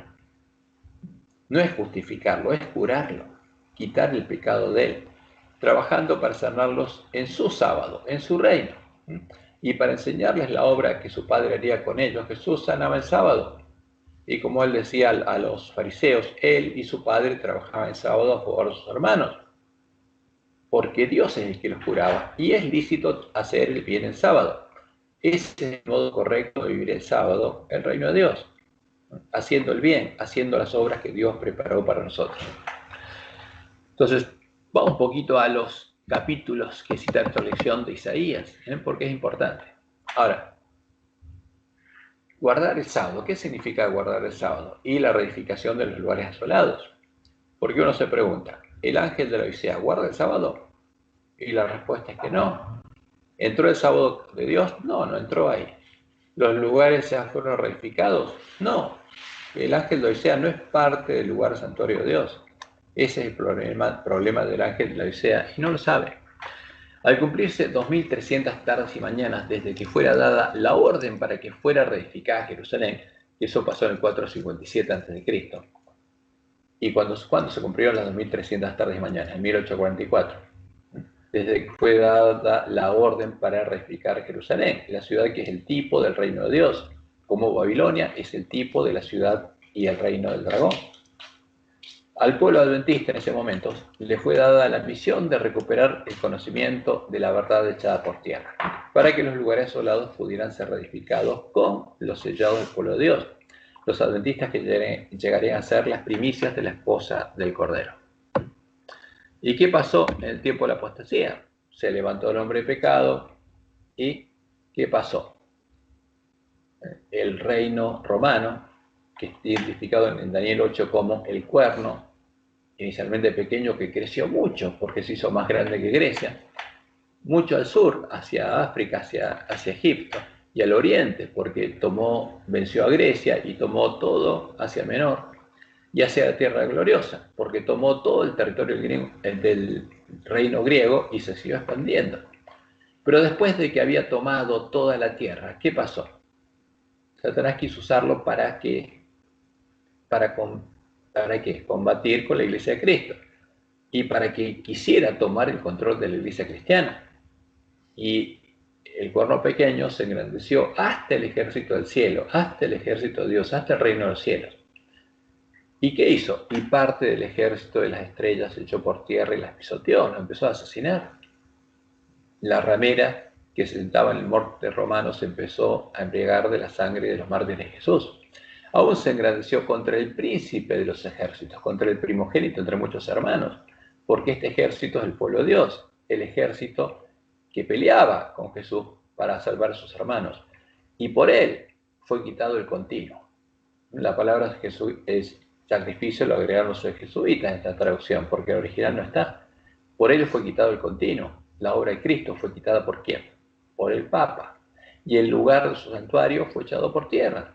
¿Cómo echó el lugar santuario de Dios por tierra? Como dice Daniel 7, quebrantando a los santos del Altísimo. Y a causa de la prevaricación le fue entregado el ejército junto al continuo y echó por tierra la verdad. ¿Qué pasó con la verdad? La echó por tierra. Se perdió. ¿Cuándo se perdió? Cuando echó por tierra el lugar santuario de Dios, asesinando al pueblo que conocía a su Dios. E hizo cuanto quiso y prosperó. Entonces oí a un santo que hablaba y a otro de los santos preguntó a aquel que hablaba: ¿hasta cuándo va a seguir esta condición? Porque ¿qué pasaba? Como había pasado en Jerusalén, la ciudad y el templo de Jerusalén habían sido destruidos y el pueblo había sido llevado a Babilonia. Y lo mismo había pasado acá, porque la ciudad y el templo de Dios, el reino de Dios, había sido echado por tierra, la verdad había sido echado por tierra, habían matado a los 2 testigos, y el pueblo de Dios había quedado cautivo en Babilonia. Y por eso estaba en medio de la iglesia católica y tenían nombre de que vivían, se llamaban cristianos, pero estaban muertos, no tenían vida, estaban muertos, porque estaban en Babilonia. ¿Y hasta cuándo duraría esta situación? La traducción de nuestra Biblia es interesada y es contraria a lo que dice la Biblia. Porque la pregunta es, ¿hasta cuándo dura esta condición? O sea, ¿hasta cuándo el santuario va a estar echado por tierra? Y la verdad también. ¿Hasta cuándo? ¿Y cuál es la respuesta? Hasta 2300 tardes y mañanas. Luego, el santuario, dice nuestras Biblias, será purificado. Ahora, pero la palabra hebrea que se traduce como purificado, en realidad quiere decir hecho derecho. O sea, puesto en pie. Porque la pregunta es eso, ¿hasta cuándo dura esta situación? ¿Cuándo va a ser reedificado el lugar santuario de Dios? Como fue reedificada Jerusalén y el templo de Dios, el de Jerusalén. Y la respuesta es, cuando pasen 2300 tardes y mañanas, el santuario será reedificado, ¿no? Será hecho derecho. Y eso es lo que Dios le mostró a Ellen White que ocurriría, porque después que Dios llamó al pueblo antista, le mostró esto, y ella lo escribió en Primeros Escritos, página 65. Dice, el Papa hizo una brecha en la santa ley de Dios, pero vi que había llegado ya realmente el tiempo en que esta brecha tiene que ser reparada por el pueblo de Dios. O sea, ese es nuestro primer trabajo, recuperar el conocimiento de la verdad. ¿Y qué va a pasar con los lugares asolados? Los lugares asolados han de ser reedificados, ¿no? Porque eso es lo que pasaría. En 1844, Dios dio la orden de reedificar los lugares asolados.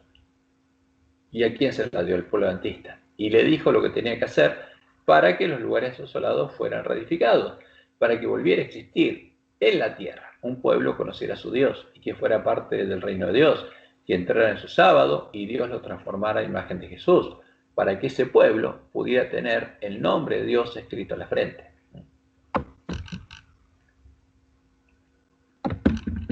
Y los adventistas que llegaran a reparar la brecha hecha por el Papa, la Santa Ley de Dios, serían enviados por Dios a darles el alimento a tiempos hermanos, a darles el verdadero alimento, no lo que estarían comiendo, sino el verdadero alimento, como Jesús se los dio a los discípulos después de resucitar, a hacer la obra que Dios anunció que harían por medio de sus profetas, a hacer la obra del profeta Elías, para que los lugares asolados pudieran ser reedificados con ellos, para que ellos pudieran ser hechos columnas en el templo de Dios, como prometió Jesús. Al que venciere, haré columna en el templo de mi Dios.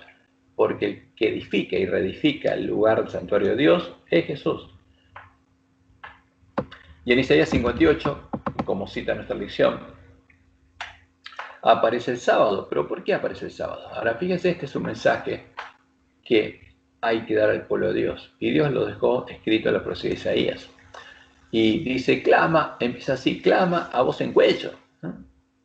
No te detengas, alza tu voz como trompeta, porque esto es lo que hay que hacer en las fiestas de las trompetas. Y esto habría que hacer cuando el pueblo adventista se despertara y se escuchara el clamor de la noche. Y anuncia a mi pueblo su rebelión, porque estaría en una condición triste. Ahora, el ángel de la Odisea está en esa condición porque el pueblo se rebeló contra Dios, porque no está siguiendo lo que Dios le dijo que tiene que seguir. Y a la casa de Jacob su pecado, lo que el ángel de la Odisea no ve, para que se pueda arrepentir. Que me buscan cada día y quieren saber mis caminos, como gente que hubiese hecho justicia y que no hubiese dejado la ley de su Dios. Ahora, ¿qué significa esto? Que el pueblo, como el pueblo judío, la iglesia remanente habría dejado la ley de su Dios. Me piden justos juicios y quieren acercarse a Dios. ¿Por qué? Dicen, ayunamos y no hiciste caso, humillamos nuestras almas y no te diste por entendido. O sea, ¿por qué el ángel de la Odisea está compuesto por quiénes? Vírgenes sensatas y vírgenes insensatas. Porque todas las vírgenes están en esa condición. No hay diferencia. ¿Y las sensatas ayunan? Sí. ¿Va al culto de oración? Sí. ¿Hay semanas de oración? Sí. ¿Y qué pasa? ¿Por qué no cambia la condición del ángel de la Odisea? ¿Qué le pasa al ángel de la Odisea? ¿Por qué dicen, ayunamos y no hiciste caso? Humillamos nuestras almas y no te diste por entendido. Y sigue diciendo Jehová, he aquí que en el día de vuestro ayuno buscáis vuestro propio gusto y oprimís a todos vuestros trabajadores. He aquí que para contiendas y debates ayunáis, y para herir con el puño inicuamente. No ayunéis como hoy, para que vuestra voz sea oída en lo alto.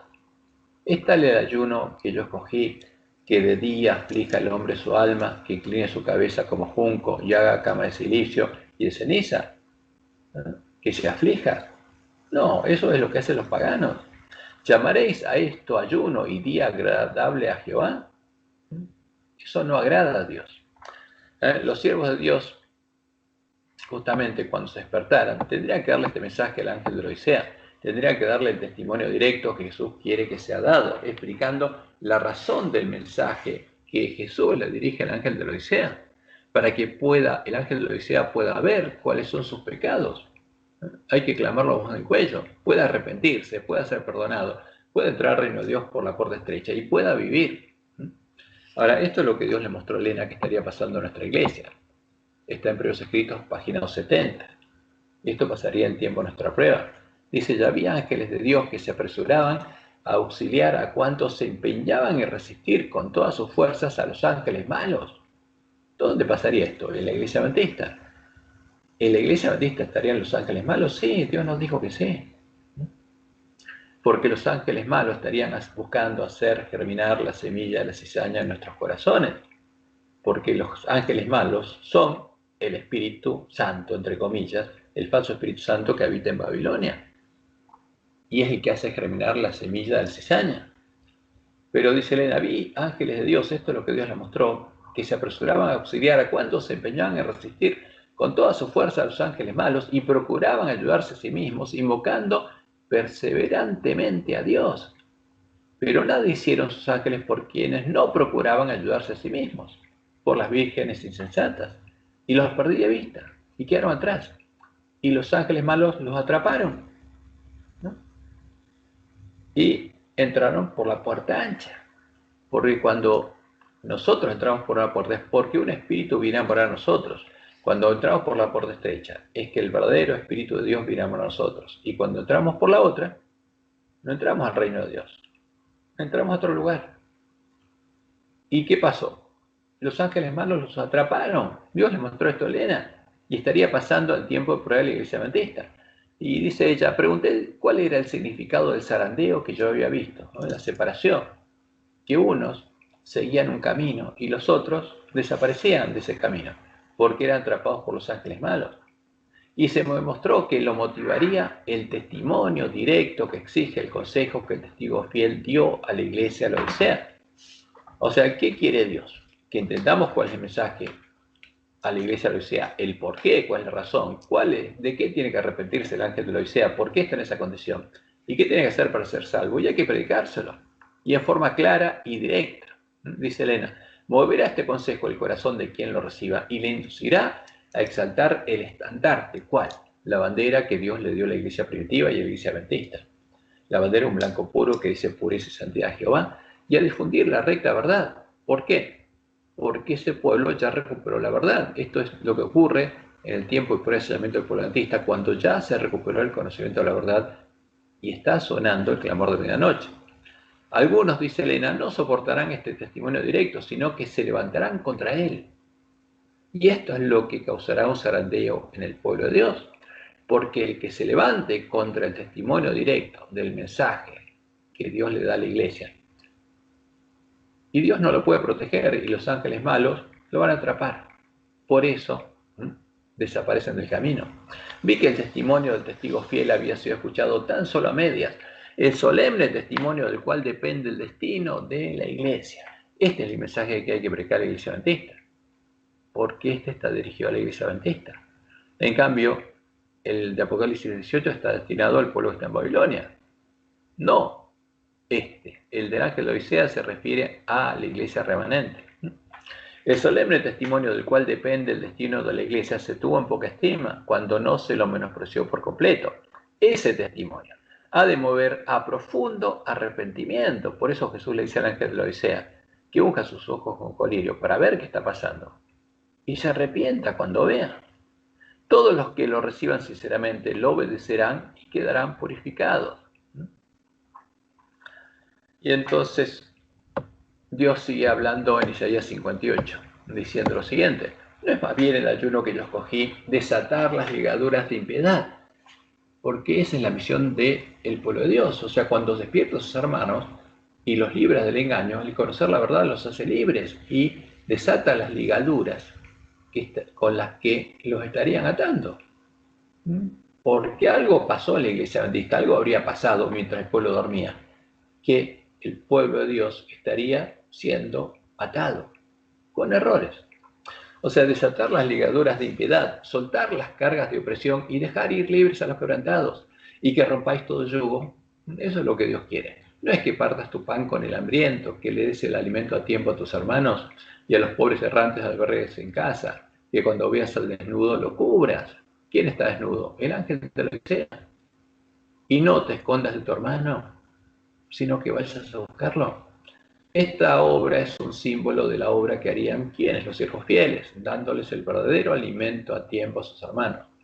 Entonces, sobre ellos, como Dios anunció, se vería la gloria de Jehová, y mientras Dios empieza a escribir su nombre en sus frentes, empezarían a experimentar y vivir el carácter de Dios. Recién ahí. ¿Y quiénes? Los que encontraran y entraran por la puerta estrecha. Entonces, como Dios dice, entonces nacerá tu luz, como el alba, y tu salvación se dejará ver pronto, e irá tu justicia delante de ti, y la gloria de Jehová será tu retaguardia. Entonces invocarás y te oirá Jehová, clamarás y dirá él, heme aquí, aquí estoy. Si quitares de medio de ti el yugo, el dedo amenazador, y el hablar vanidad, y si dieres tu pan al hambriento y saciares al alma afligida, en las tinieblas nacerá tu luz, y tu oscuridad será como el mediodía. Jehová te pastoreará siempre, y en las sequías saciará tu alma y dará vigor a tus huesos, y serás como huerto de riego, y como manantial de aguas, cuyas aguas nunca faltan. Y los tuyos edificarán las ruinas antiguas. Ahí el pueblo de Dios, justamente, completaría su obra. Y las ruinas antiguas serían reedificadas. Los cimientos de generación y generación levantarás, porque por muchas generaciones estaría derribado el templo de Dios. Y será llamado reparador de portillos, restaurador de calzadas para habitar. Si retrajeres del día de reposo tu pie de hacer tu voluntad, en mi día santo, y lo llamares como delicia, Jehová y lo venerares por los caminos, ni buscando tu voluntad, ni hablando tus propias palabras. Entonces, te deleitarás en quién. Y yo te haré subir sobre la tierra, sobre la presión, de comer la heredad de Jacob, porque Jehová lo ha hablado. Fíjense que tanto esa versión con la como lo está guardando el pueblo de Antioquía, sino preparando el camino para su segunda venida, como fue anunciado por Dios en la profecía de Isaías 61. Porque aquí están los que siguen al Cordero por donde quiera que va. ¿Y cuál es la obra de Jesús? Cuando entró en la sinagoga y le dieron a Isaías, buscó y encontró esto y lo leyó. El Espíritu de Jehová el Señor está sobre, porque Jehová puso Espíritu en alguien, lo unge. Por eso los padres, bueno, que van a tener el Espíritu de Dios con ellos. Bien, la buena voluntad y paró Jesús. Y no siguió y les dijo, hoy se con los ojos. ¿Por qué Jesús no siguió? ¿Por qué tenía que llegaba el año de la buena dedicarlo a la última generación? Él los pidos con el Espíritu y él los enviara. Y nuestra misión es esa. Tendríamos que proclamar el año de la buena voluntad de Dios, que todavía es tiempo de gracia, hay que predicar el Evangelio eterno. Entonces, nuestra misión y la de Jesús es la misma, solo que nosotros estamos al final del año de la buena voluntad de Jehová y tenemos que predicar justamente el mensaje de que se va a cerrar la puerta de la gracia. Tenemos que proclamar el año de la buena voluntad de Jehová y el día de la venganza del Dios nuestro. O sea, eso es lo que ocurre cuando se toca trompeta el mes séptimo, que está por llegar justamente el tiempo donde Dios va a juzgar a su pueblo y tenemos que hacerlo eso. Tenemos que ir a Dios y confesar nuestros pecados conscientes y prepararnos para que cuando se cierre la puerta de la gracia estemos preparados y hayamos recibido el sello de Dios. Y después va a llegar el día de la venganza, el día de la ira de Dios. A consolar a todos los enlutados, a ordenar que a los afligidos de Sión se les dé gloria en lugar de ceniza. Entonces acá es un llamado directamente ¿a quién? Al pueblo de Dios. Esto no se refiere al pueblo que está en Babilonia. El primer llamado es a los afligidos de Sión, como después vamos a ver a los que se angustian y lloran en medio del pueblo dentista. Óleo de gozo en lugar de luto, manto de alegría en lugar del espíritu angustiado, porque estaría angustiado el pueblo de Dios. Y serán llamados, esta es la promesa de Dios, árboles de justicia, plantío de Jehová, para gloria suya. Estos son los 144.000. Esta es la obra del primer ángel de Apocalipsis 14, anunciar que está por terminar el año de la buena voluntad de Jehová, cuando su gracia y su misericordia nos son ofrecidos gratuitamente. Y está por terminar ese periodo, el periodo que empezó cuando Jesús venció y fue abierta la puerta de entrada al reino de Dios, al lugar de su santuario.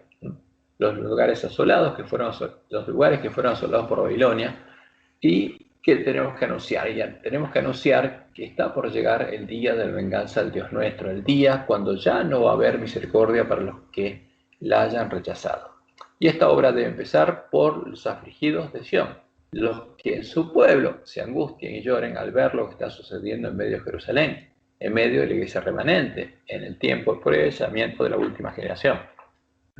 Los que unjan sus ojos con colirio verían esto. Ahora, Y Dios lo anunció. Entonces en Ezequiel 8, del 5 al 18, Dios nos muestra las etapas por las que pasaría justamente el pueblo adventista en la última generación, hasta que llegara la cuarta etapa, que es esta, y me llevó al atrio de adentro de la casa de Jehová. Y aquí, junto a la entrada del templo de Jehová, entre la entrada y el altar, como 25 varones, sus espaldas vueltas al templo de Jehová.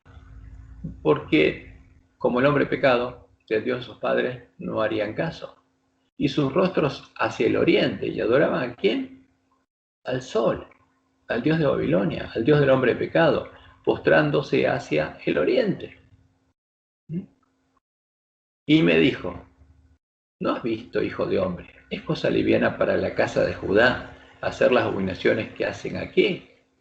Después que han llenado de maldad la tierra, se volvieron a mí para irritarme. Y aquí que aplican el ramo a sus narices, pues también yo procederé con furor. No perdonará mi ojo, ni tendré misericordia, y gritarán a mis oídos con gran voz, y no los oiré. Y ahora viene el sellamiento, entonces Dios manda sellar a su pueblo. Y la gloria del Dios de Israel se elevó por encima del querubín sobre el cual había estado al umbral de la casa, y llamó Jehová al varón vestido de lino que tenía a su cintura el tintero escribano, y le dijo Jehová, pasa por en medio de la ciudad. ¿Por en medio? ¿Dónde? ¿De Babilonia? No, de Jerusalén. Este es el pueblo de Dios, la iglesia remanente, pasa por en medio de la iglesia remanente, por la iglesia adventista, y pone la señal en la frente a los hombres que gimen y que claman, a causa de todas las abominaciones que se hacen en medio de ella. ¿Dónde se estarían haciendo estas abominaciones? ¿Dónde se estaría adorando al sol? En la iglesia adventista. Sí. No se ve la tela, yo no veo la tela, no sé los demás. Ah, bueno, tengo que compartirlo. Ahí está. Me olvidé, pero ¿escucharon? Sí, Ahí escuchamos. Ahí va. Entonces estoy leyendo la última parte. Y ponle su señal en la frente a los hombres que gimen y que claman a causa de todas las abominaciones que se hacen en medio de ella, de Jerusalén.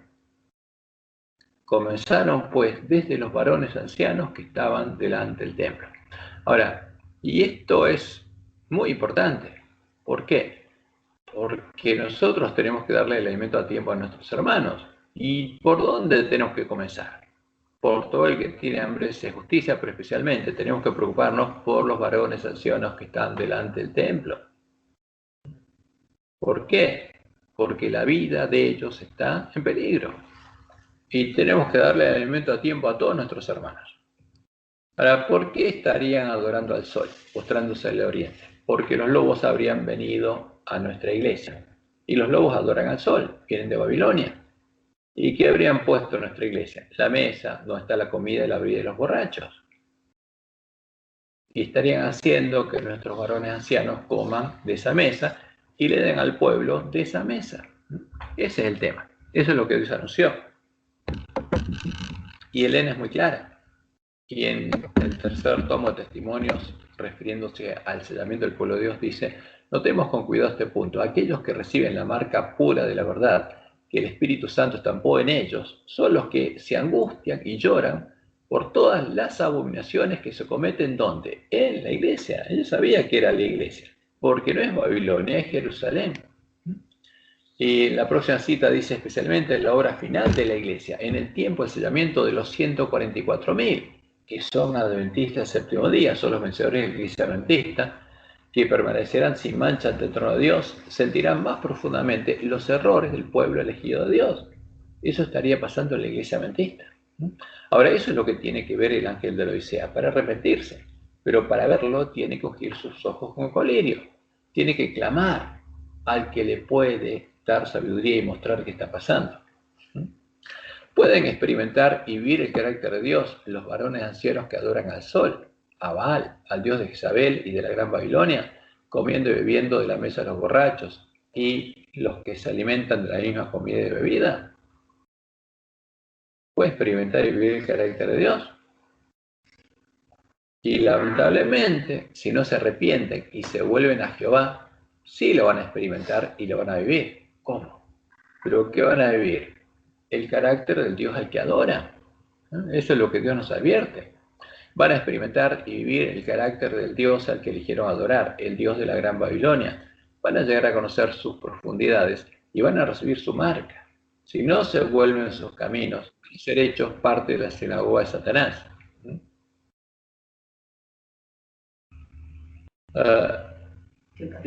La comida y la bebida de los borrachos tenemos que meternos ahí, o sea, tenemos que ver qué estamos comiendo y bebiendo. Entonces, eso lo podemos ver mañana. Así no nos vamos, porque si no, se nos va a ir el tema. Pero lo que estamos comiendo y bebiendo es la comida de Jezabel. O sea, los borrachos, ¿quiénes son? Los que comen y beben, están embriagados con el vino de Jezabel, ¿no? Porque Babilonia le dio a beber a todas las naciones, y son los que encargados de darle a beber ese vino al pueblo adventista. Entonces, el pueblo adventista tenía que beberlo para que cayera a Babilonia. Dios había anunciado que todas las naciones le iban a beber, y el pueblo adventista también.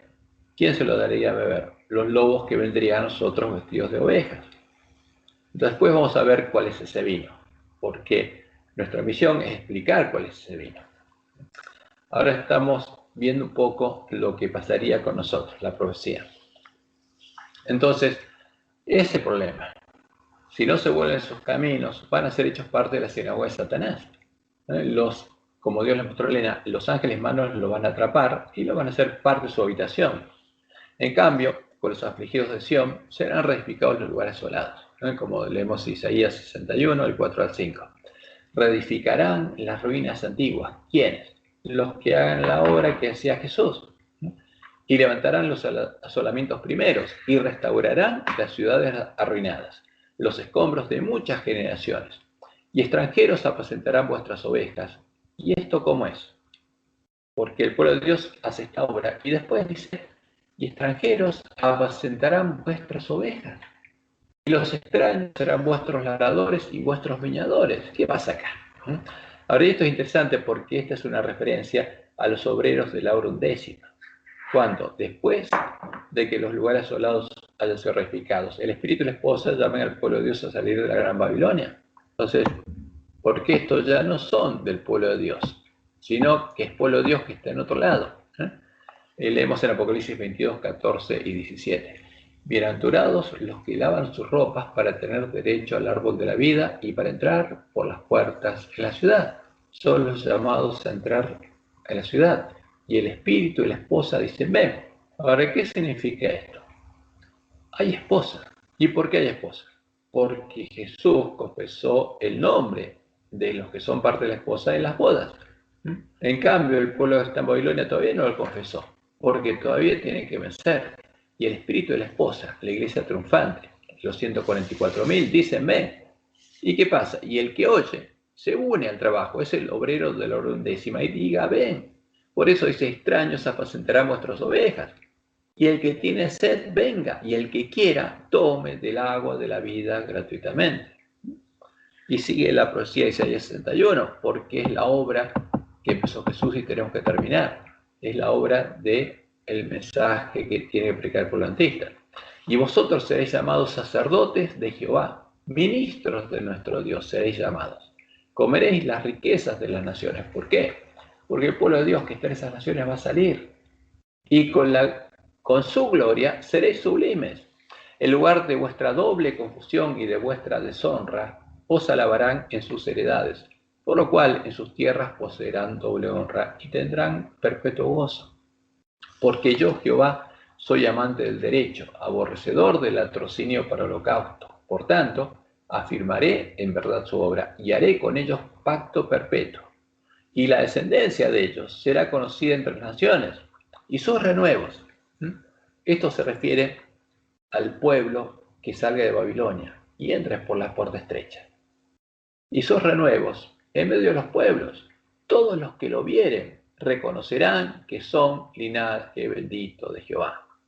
Esta es la promesa de Dios. Todos los que vean a ese pueblo van a reconocer que son hijos de Dios. Por esa causa, los 144.000 sellados en Jerusalén y la gran multitud de los obreros de la hora undécima podrán predicar el evangelio del reino de Dios por testimonio. porque ese es el testimonio de Jesús y va a tener el mismo testimonio que Jesús. Como el Padre me ha amado, decía Jesús, así también yo sé amado. ¿Con qué? Porque el amor de Dios está en mi corazón. Permaneced en mi amor. Dice, yo he guardado los mandamientos de mi Padre. ¿Por qué? Porque lo tengo escrito en mi corazón. Porque tengo el amor del Padre en mi corazón y permanezco en su amor. Y por eso nos dio este mandamiento. Un mandamiento nuevo os doy, que os améis unos a otros como yo os he amado, con el amor de Dios. Y eso solo podemos hacerlo si tenemos el nombre de Dios escrito en la frente, si tenemos la ley de Dios escrita en la mente y el corazón. Y ese es el mandamiento de Jesús. Que amemos como Él amó, con el amor de Dios. Y termina diciendo, en esto conocerán todos que sois mis discípulos. ¿En qué? En que los hijos de Dios van a tener el amor de Dios. Y todo el mundo tiene que reconocer que son linaje bendito de Jehová, que son hijos de Dios. En esto conocerán todos que sois mis discípulos, si tuvierais amor los unos con los otros. Esa es la única forma de predicar el evangelio del reino de Dios por testimonio. Y como dice Elena, los que reciban el sello del Dios vivo y sean protegidos en el tiempo de angustia, deben reflejar plenamente la imagen de Jesús. Ahora, ¿cómo tiene que ser? Como Jesús. O sea, el que recibe el sello del Dios vivo, ese sello se le pone a Dios, indicando que ya completó la obra, que esta persona ya es un pan elevadora. Vi que muchos descuidaban, dice Elena, la preparación necesaria, esperando que el tiempo del refrigerio y la lluvia tardía los preparase para sostenerse en el día del Señor y vivir en su presencia. ¿Por qué? Porque los engañaron y les dijeron que no tenían que prepararse. ¿Y a cuántos vi sin amparo en tiempo de angustia? Habían descuidado, ¿qué cosa? La preparación necesaria y por lo tanto no podían recibir el refrigerio indispensable para sobrevivir a la vista de un Dios santo. Y por eso el pueblo de Dios tiene que recibir alimento a tiempo, tiene que conocer la verdad para que se pueda preparar. Y como dice Apocalipsis 14:1, va a haber 144.000 que van a estar preparados. Después miré y aquí el Cordero estaba en pie sobre el monte de Sión y con él 144.000 que tenían el nombre de él y de su padre escrito en la frente, que eran columnas del templo de Dios, porque los lugares asolados habían sido reedificados. Y a partir de ese momento, lo que se perdió, el testimonio de ese pueblo, conocía a su Dios y se perdió, ahora, de nuevo, Dios lo puede mostrar al mundo.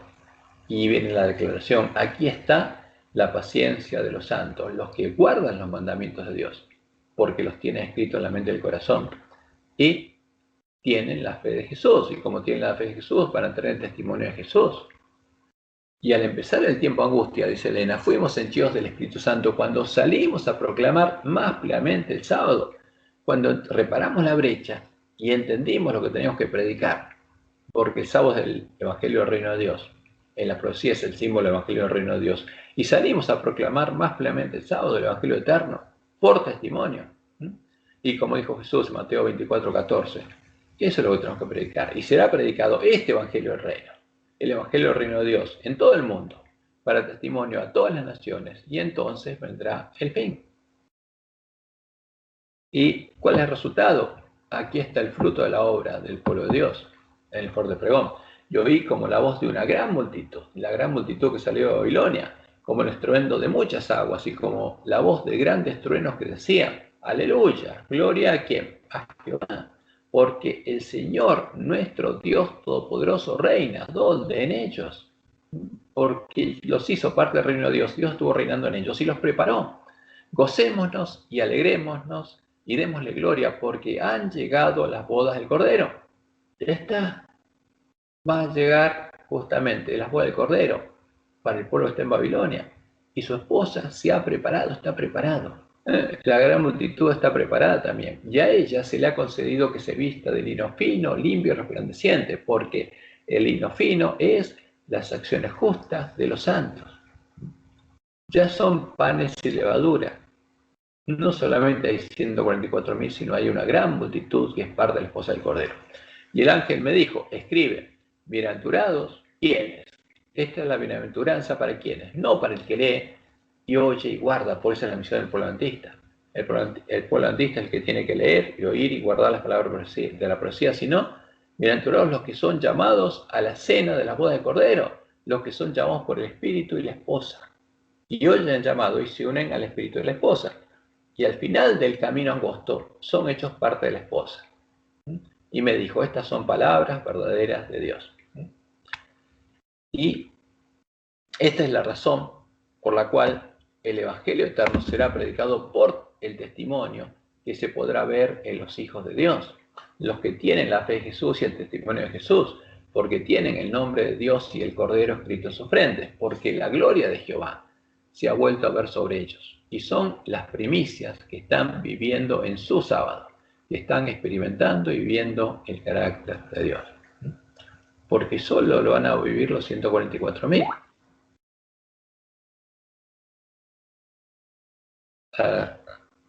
¿No lo ves? A ver, voy a tratar de compartirlo de vuelta. Pero ya tenemos 2 citas solamente. Ya estamos terminando ahí. Entonces, la cita próxima es Isaías 61 y 2, donde Dios nos dice, levántate, resplandece, porque ha venido tu luz, y la gloria de Jehová ha nacido sobre ti. Porque aquí que tinieblas cubrirán la tierra y oscuridad de las naciones, mas sobre ti amanecerá Jehová, y sobre ti será vista su gloria. Y esto, cuando Él nos manda a predicar a todas las naciones. Y Isaías 61, 10 y 11 termina así, porque Isaías 61 habla de la obra de Jesús y nuestra obra. Y termina así, en gran manera me gozaré en Jehová, mi alma se alegrará en mi Dios. ¿Es Jehová mi Dios? ¿Puedo alegrarme en Jehová? Porque me vistió con vestidura de salvación. ¿Quién nos va a vestir? Jehová. Me rodeó de manto de justicia. Como a novio me atavió y como a novia adornada con sus joyas. Porque como la tierra produce su renuevo y como el huerto hace brotar su semilla, así Jehová el Señor hará brotar justicia y alabanza delante de todas las naciones. Y así va a ser predicado el Evangelio del Reino por testimonio de todo el mundo y va a llegar el fin. Y ahí va a quedar preparado el camino para la segunda venida de Jesús y nosotros habremos completado nuestra misión. Por eso, como Dios nos dijo, y Jesús lo hacía, y es la orden que Dios le dio a sus sacerdotes, tenemos que poner el nombre de Dios sobre nuestros hermanos y Dios nos va a bendecir. Por eso que Jehová te bendiga y te guarde y te guía a toda verdad para que puedas experimentar y vivir el carácter de Dios, para que puedas entrar en su sábado. Que tengan un hermoso sábado. Y ahora, bueno, vamos a charlar un poco. Voy a parar la grabación para que no se haga tan larga y